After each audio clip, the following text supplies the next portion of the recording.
কোষ নিয়ে।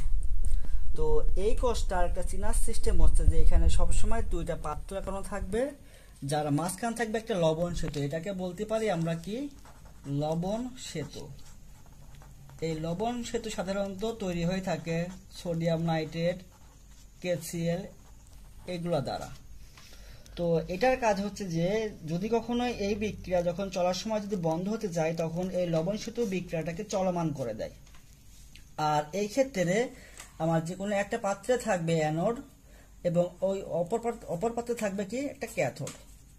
তো এখান থেকে পরীক্ষায় যে কোশ্চিনটা সবসময় এসে থাকে যে এটা আসে মোট দুই রকম, মানে দুইটা প্যাটার্নে কোশ্চেনটা হতে পারে। শুধু থাকতে পারে যে আয়রন, কপার ও জিঙ্কের জারণ বিভব যথাক্রমে 0.44 মানে 0.34 এবং প্লাস 0.76, অর্থাৎ এখানে আয়রনের মানটা দাঁড়ায় 0.44, কপার মানে 0.34 এবং জিঙ্ক প্লাস 0.764।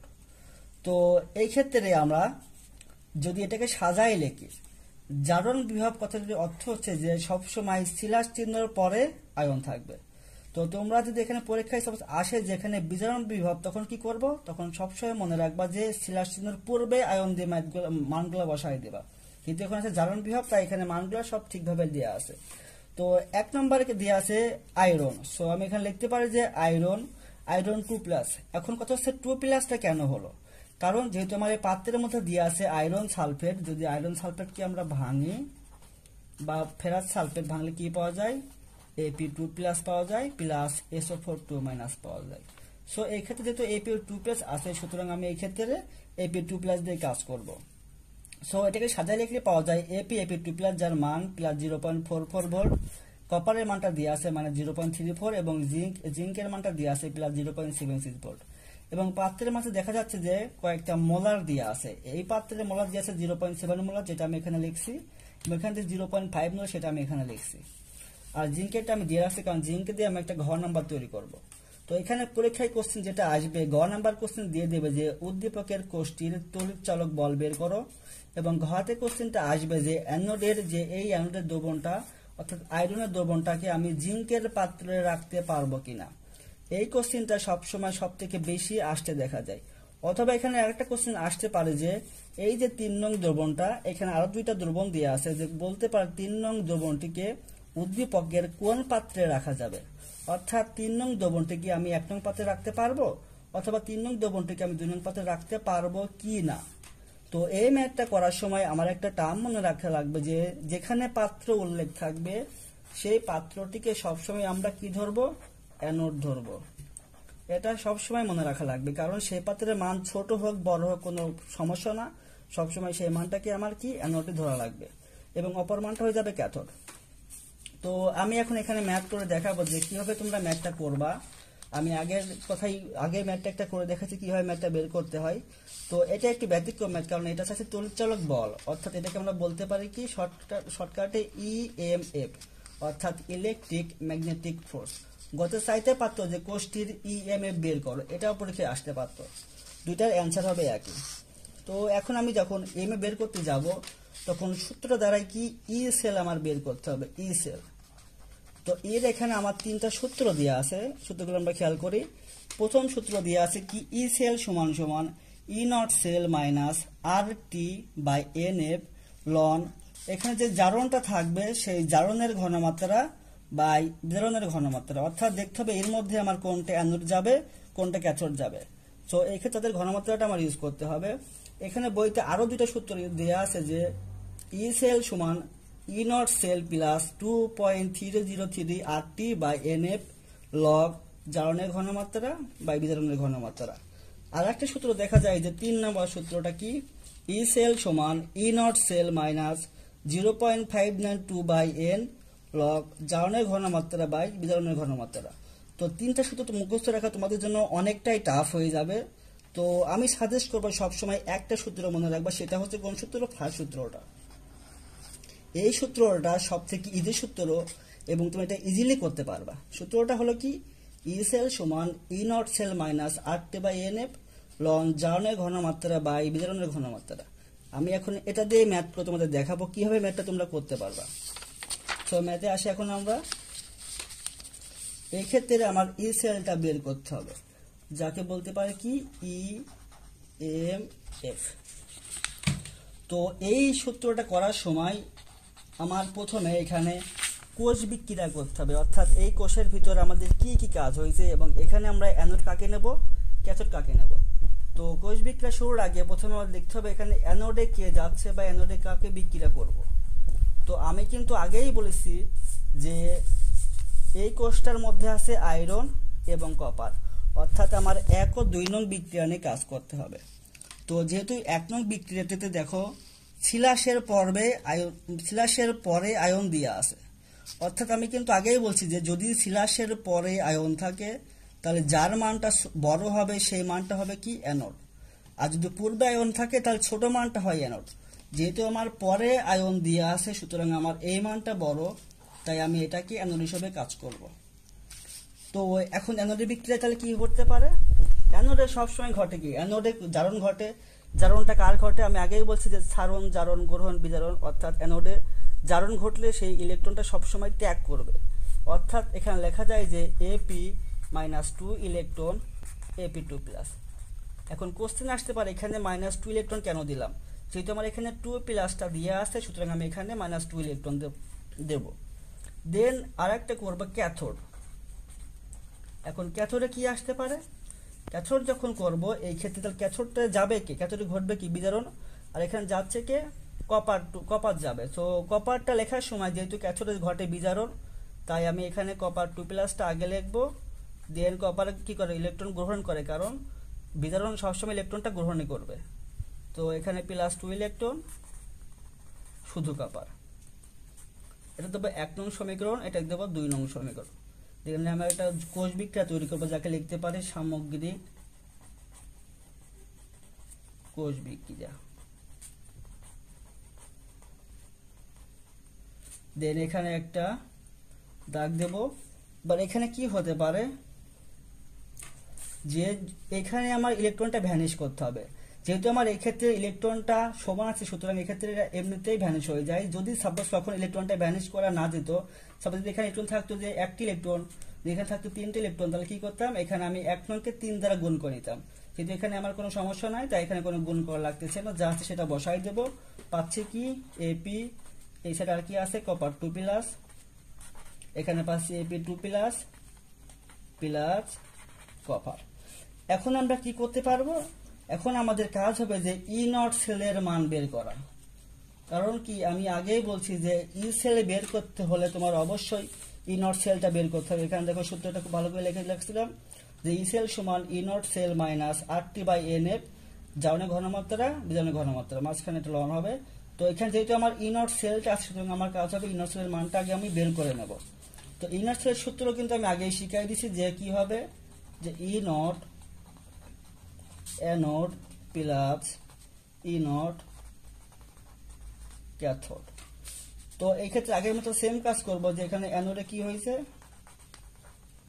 যাচ্ছে কোনটা আয়রন। তো আমি এখানে লিখবো যে অ্যানোডে E0 Ap2+ সমান কত মান দিয়ে আছে আমার উদ্দীপকটা দেখি একটু খেয়াল করি, +0.44। এবং ক্যাথোডে কি হবে, ক্যাথোডে গেছে আমার কোনটা কপার। তো copper2+টা সামনে হবে যেহেতু ক্যাথোডে ঘটে কি বিজারণ, তাই কপার মানটা আছে কত, কিন্তু এখানে মানটা আছে কি -0.34। তো আমার এখানে কাজটা হবে কি, যেহেতু আমি এখানে চিহ্নটা চেঞ্জ করছি, দেখো এখানে আছে সিলাসের পরে আয়ন আর আমি লিখছি কি সিলাসের পূর্বে আয়ন, কিন্তু দুটো চেঞ্জ আছে সুতরাং আমার কাজ হবে এখানে মানটা চেঞ্জ করে নেওয়া। তো এখানে কি করো -0.34, জাস্ট এখানে মানটা পাই +0.34 বল। এখন আমরা সূত্রটা বসাই দিই,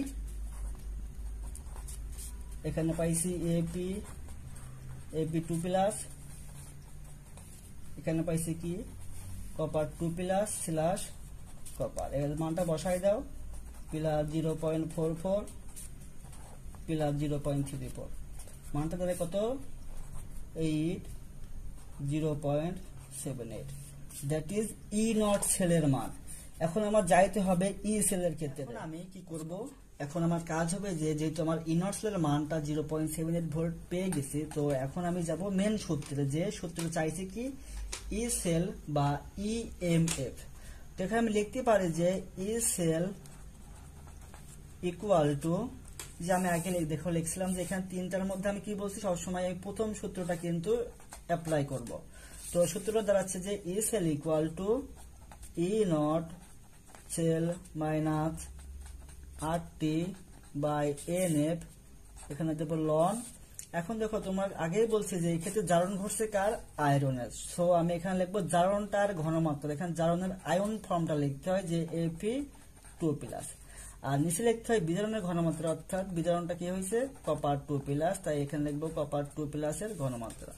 এখন এখানে একটা সিম্পল একটা বিষয় আমাদের লক্ষ্য করতে হবে যে যদি এখানে কোনো সময় এই যে এখানে যে আয়নটা আছে যদি এর সামনে কোনো সহগ আসতো, সাপোজ এখানে আমার দুইটাই কিন্তু 2+2+ দিয়ে আছে, যদি এখানে মানটা অ্যালুমিনিয়াম থাকতো বা আদার থাকতো যে 3+ বা 5+, তখন কি করতাম, তখন অবশ্যই এখানে আমরা একটা ইলেকট্রন ভ্যানিশ করার সময় এখানে একটা সহগ আসতো, এখানে একটা সহগ আসতো। তো কাজ হলো তখন এখানে যে কোনো সহগ সাপোজ আসতো, এখানে তখন আমি সেই সহগটার স্কোয়ার মানে পাওয়ার করতাম। এর সাথে মনে রাখতে হবে যে যদি এখানে কোনো সহগ থাকে বা এখানে কোনো সহগ থাকে, সেই সহগটা তার উপরে পাওয়ার হয়ে যাবে। সাপোজ যদি এখানে আমার সহগ থাকতো 5, তাহলে আমি কি করতাম, এখানে দিতাম 5, যেখানে থাকতো আমার 3, তাই এখানে দিতাম আমি 3। সো দ্যাটস মিন এখানে যার যার সহগ তার তার পাওয়ার হতো, এখানে যেহেতু আমার কোনো কিছু নাই, সো আমি এখানে কোনো পাওয়ার দিব না।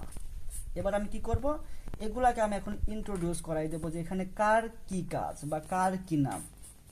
আগেই জানছি এটা আমার কি তড়িৎ চালক বিভব, যার মানটা আমি আগেই পেয়েছি। তো এবার এখন আমাদের কাজ হবে যে আর জিনিসটা কি, আরটাকে আমরা বলতে পারি মোলার গ্যাস ধ্রুবক।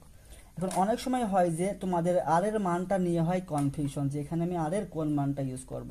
তো দেখো আর এর কিন্তু আমরা অনেকগুলো মান জানি, সাপোজ আর এর মান জানি যে আর এর এস এককের মান জানি, আর আছে সিজিএস এবং আর এর আছে লিটার অ্যাটমসফিয়ার। তো সিজিএসটা আমাদের দরকার লাগে না, এস এককের মানটা হচ্ছে 8.314 জুল পার কেলভিন পার মোল। কোন কোন বইতে এখানে দেওয়া আছে 8.316 দেওয়া থাকতে পারে, বাট 8.314টা ইউজ করে বেটার। আর এটা আছে লিটার অ্যাটমসফিয়ার, এই ক্ষেত্রে এর মানটা হয় 0.0821 litre atmosphere per kelvin per mole. মনে রাখবা যদি কোথাও চাপ উল্লেখ থাকে, চাপ অথবা থাকতে পারে অ্যাটমসফিয়ার উল্লেখ থাকে, সেই ক্ষেত্রে আমরা আর এর মানটা ইউজ করবো 0.0821, আর আদার বাকি সব ক্ষেত্রে ইউজ করবো আমরা এস আই এর মানটা, অর্থাৎ 8.314। যেখানে কোনো চাপ উল্লেখ নাই, তো আমি এক্ষেত্রে ইউজ করবো কোনটা, 8.314 এর মানটা ইউজ করব। এখানে আর সমান লিখবো 8.314। কারণ টিটা কি, টিটা সবাই জানি টেম্পারেচার। দেখো আমি কিন্তু উদ্দীপকে কোনো টেম্পারেচারটা উল্লেখ করি নাই, এখানে কোনো জায়গায় টেম্পারেচারটা উল্লেখ করা নাই। যদি এখানে টেম্পারেচার উল্লেখ করা থাকতো তাহলে সেখানে আমি এই মানটা ইউজ করতাম, কিন্তু আমার এক্ষেত্রে নাই, তা আমি এখানে কোনো টেম্পারেচার ইউজ করব না। সরি, এখানে কোনো টেম্পারেচার মানটা ইউজ করবো কত, 25 ডিগ্রি সেলসিয়াস তাপমাত্রা, অর্থাৎ এখানে আমি ইউজ করবো কক্ষ তাপমাত্রা, এটা কিন্তু ফিক্সড মান। যদি টেম্পারেচার উল্লেখ না থাকে ওই ক্ষেত্রে আমরা এই মানটা ইউজ করতে পারি। তো এখানে কি সবসময় এটা কেলভিন করবো, তাই সিস্টেম কি 25 প্লাস 273 করে নেব, মানটা দেয় 298 কেলভিন। এখানে আছে কি এন, এনটা কি, এনটা কিন্তু এখানে ঝামেলা করবে তোমাদের পরীক্ষার সময়, কারণ এনটা কিন্তু অনেকে ভুল করে আসে। তোমাদের একটা শর্ট টার্ম শিখাই রাখে, মনে রাখবা যে এনটা হচ্ছে যে যেই কোশ্চেন থাকবে তোমরা তাদের আয়নটা লসাগু করবা। এনটা কি বলছি, আয়নের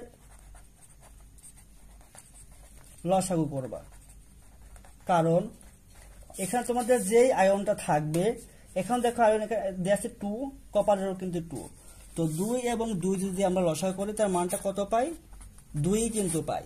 যদি থাকতো এখানে আয়রন 2 বা এখানে থাকতো যদি অ্যালুমিনিয়াম 3 থাকতো, সাপোজ যদি আয়রন 2 অ্যালুমিনিয়াম 3, এক্ষেত্রে কিন্তু লসাগু হতো কত আমার 6 হতো। কিন্তু সবসময় এদের লসাগুটা করে মনে রাখবা যে এন সবসময় হবে লসাগু। এখানে আমার এন এর মানটা কত দাঁড়াচ্ছে, এন সমান 2 পাচ্ছি কিন্তু। আর এফ তো কনস্ট্যান্ট মানে ফিক্সড মান, আগেই বলছি যে এফ হবে 96500 কুলম্ব। তো এখান থেকে মানটা পাতায় দিলে হয়ে যাবে।